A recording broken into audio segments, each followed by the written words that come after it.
हाँ तो दोस्तों, मैं आप लोगों के लिए एसएससी सीएचएसएल 2025 में एग्ज़ाम होने वाले टॉप 20 ऐसे क्वेश्चन लेके आया हूँ जो कि आपकी परीक्षा में आने का 100% चांस है। क्योंकि मैं आप लोग के लिए वही प्रश्न जो यहाँ से लेके आया हूँ जो कि आपकी परीक्षाओं में ज़्यादातर बार पूछे गए हैं, और ये सभी प्रश्न मैंने एआई से बनवाए हैं। क्योंकि आर्टिफिशियल इंटेलिजेंस वही क्वेश्चन ला के मुझे देता है जिनका आने का चांस एग्ज़ाम में 100% है। और ये क्वेश्चन ज़्यादातर बार रिपीटेड हैं, यानी जितने भी बार यहाँ पर एसएससी सीएचएसएल 2000 मतलब जो एग्ज़ाम हुआ है उनमें ये प्रश्न ज़्यादातर बार देखे गए हैं। तो चलिए मैं आप लोग को बताता हूँ कि वो टॉप 20 क्वेश्चन कौन से हैं जिसका आपकी परीक्षा में आने का 100% यहाँ पर हमारा चांस है। तो यहाँ पर हम लोग सबसे पहले जनरल अवेयरनेस देखते हैं, जिसमें हमारा सबसे पहला क्वेश्चन कह रहा है किस भारतीय राज्य को पूर्व का स्विट्जरलैंड कहा जाता है। तो यहाँ पर हमारा मेघालय यहाँ पर सही उत्तर हो जाएगा। इसके बाद आगे बढ़ेंगे तो यहाँ पर हमारा संख्या 2 कह रहा है भारत के पहले उपराष्ट्रपति कौन थे। यहाँ पर हमारा बी वाला ऑप्शन सर्वपल्ली राधाकृष्णन यहाँ पर सही विकल्प हो जाएगा। उसके बाद आगे बढ़ेंगे तो यहाँ पर हमारा प्रश्न संख्या 3 कह रहा है विश्व पर्यावरण दिवस कब मनाया जाता है। तो इसका जो यहाँ पर सही विकल्प जो एक प्रकार से वो हमारा सही हो जाएगा, वो हमारा 5 जून यहाँ पर बी वाला यहाँ पर सही उत्तर हो जाएगा। इसके बाद आगे बढ़ेंगे तो यहाँ पर हमारा प्रश्न संख्या जो है प्रश्न संख्या यहाँ पर हमारा 4 जो है एक प्रकार से कह रहा है कि G20 समूह का अस्थायी सचिवालय कहाँ है। तो यहाँ पर हमारा सी वाला कोई स्थायी सचिवालय नहीं है, इसका सही उत्तर हो जाएगा। उसके बाद आगे बढ़ेंगे यहाँ पर हमारा प्रश्न संख्या 5 कह रहा है हाल ही में भारत का चंद्रयान 3 कहाँ लैंड हुआ था। तो यहाँ पर हमारा चांद का दक्षिण ध्रुव में यहाँ पर सही उत्तर हो जाएगा। इसके बाद यहाँ से हम लोग आगे बढ़ते हैं। यहाँ पर हम लोग सेक्शन 2 में यहाँ पर देखते हैं जो हमारा इंग्लिश लैंग्वेज से यहाँ पर कुछ प्रश्न दिए गए, जिसमें हमारा कह रहा है choose the correctly spelled word. यहाँ पर हमारा सी वाला यहाँ पर सही उत्तर हो जाएगा। इसके बाद आगे बढ़ेंगे यहाँ पर हमारा प्रश्न संख्या 7 कह रहा है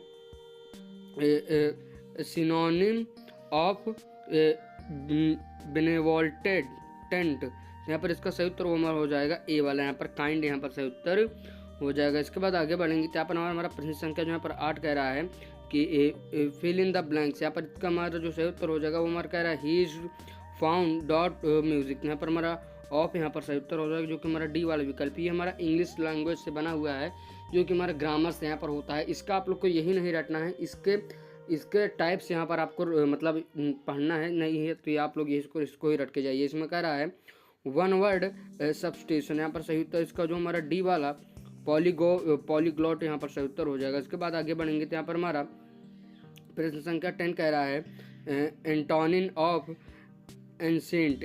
इसका यहाँ पर सही उत्तर हो जाएगा वो हमारा मॉडर्न यहाँ पर सही विकल्प हो जाएगा। इसके बाद आगे बढ़ेंगे तो यहाँ पर हमारा अब आ गया है हमारा रीजनिंग से क्वेश्चन, जिसमें हमारा पहला कह रहा है यदि अगर कैट बराबर 31 तो डॉग बराबर 41 तो बैट बराबर यहाँ पर क्या होगा। तो यहाँ पर हमारा यहाँ पर 220 यहाँ पर ए वाला विकल्प दिया गया और यहाँ पर आप लोग को इसको देख लेना है। उसके बाद आगे बढ़ेंगे यहाँ पर प्रश्न संख्या 12 कह रहा है अक्षर श्रृंखला पूर्ण करें, जिसमें हमारा कह रहा है जिसमें हमारा ए कह रहा है यहाँ पर हमारा कह रहा है कि ADGJ। उसके बाद यहाँ पर क्वेश्चन मार्क यानी अगला यहाँ पर क्या आएगा। तो यहाँ पर हमारा बी वाला विकल्प यहाँ पर एम यहाँ पर सही उत्तर हो जाएगा। तो आप लोग यहाँ पर इसका मैथमेटिक कैलकुलेशन देख सकते हैं कि हमारा किस प्रकार से आया है, इसके आप लोग यहाँ पर आराम से देख सकते हैं। उसके बाद आगे बढ़ेंगे तो यहाँ पर हमारा क्या है यदि किसी दर्पण में बाईं ओर एक वस्तु दाईं ओर दिखती है LEFT यानी लेफ्ट का दर्पण प्रतिबिंब क्या होगा। तो यहाँ पर हमारा इसका आप लोग को बताना है कि यहाँ पर हमारा इसका सही विकल्प हो जाएगा वो हमारा यहाँ पर TFEL यहाँ पर सही उत्तर हो जाएगा, जो कि हमारा बी वाला विकल्प है। उसके बाद आगे बढ़ते हैं यहाँ पर हमारा प्रश्न संख्या 14 कह रहा है ए भाई बी है, बी की बहन सी है और सी का बेटा डी है, तो ए का डी से क्या संबंध है। तो यहाँ पर हमारा चाचा यहाँ पर सही उत्तर हो जाएगा। उसके बाद आगे बढ़ेंगे तो यहाँ पर प्रश्न संख्या 15 कह रहा है यदि 2 + 3 = 13 और 3 + 4 = 25, 4 + 5 = 41, तो 5 + 6 कितना होगा। तो यहाँ पर आप लोग को बताना होगा, जो कि हमारा 60 यहाँ पर सही उत्तर हो जाएगा। तो आप लोग यहाँ पर लॉजिक देख सकते हैं, जिसमें हमारा A + B + A × B यहाँ पर हमारा यही लगाया गया है लॉजिक रीजनिंग।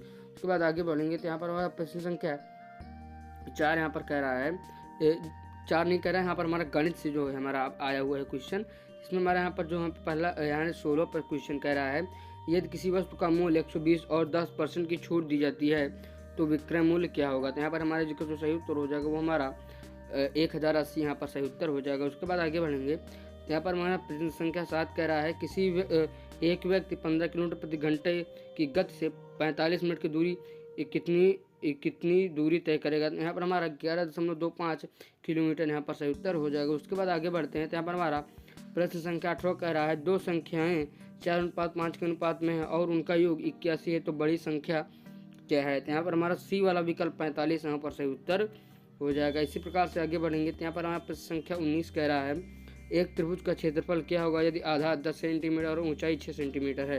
यहाँ पर हमारा इसको सही विकल्प जो होगा 32 हमारे यहाँ पर हो जाएगा। उसके बाद आगे बढ़ेंगे तो इसमें हमारा जो होता है 1/2 आधार गुणे ऊंचाई यहाँ पर होता है। यहाँ पर हम लोग 20वां अंतिम क्वेश्चन देखते हैं जहाँ पर कह रहा है 25% का दशमलव रूप क्या होगा। तो यहाँ पर 0.25 यहाँ पर हमारा सही उत्तर हो जाएगा। तो आशा करता हूँ कि अगर आप लोग को वीडियो पसंद है तो वीडियो को यहाँ पर लाइक करिएगा, चैनल को जरूर से सब्सक्राइब करिएगा क्योंकि मैं आप लोग के लिए इस चैनल पर ऐसा ही वीडियो लाता रहता हूँ। तो प्लीज़ यार आप लोग हमारे चैनल को सब्सक्राइब करिए क्योंकि इस समय हमारे चैनल पर सब्सक्राइब करने वाले नहीं और हम लोग हमारे चैनल को सपोर्ट नहीं किया जा रहा है। तो आप लोग प्लीज़ इसे सब्सक्राइब करिए।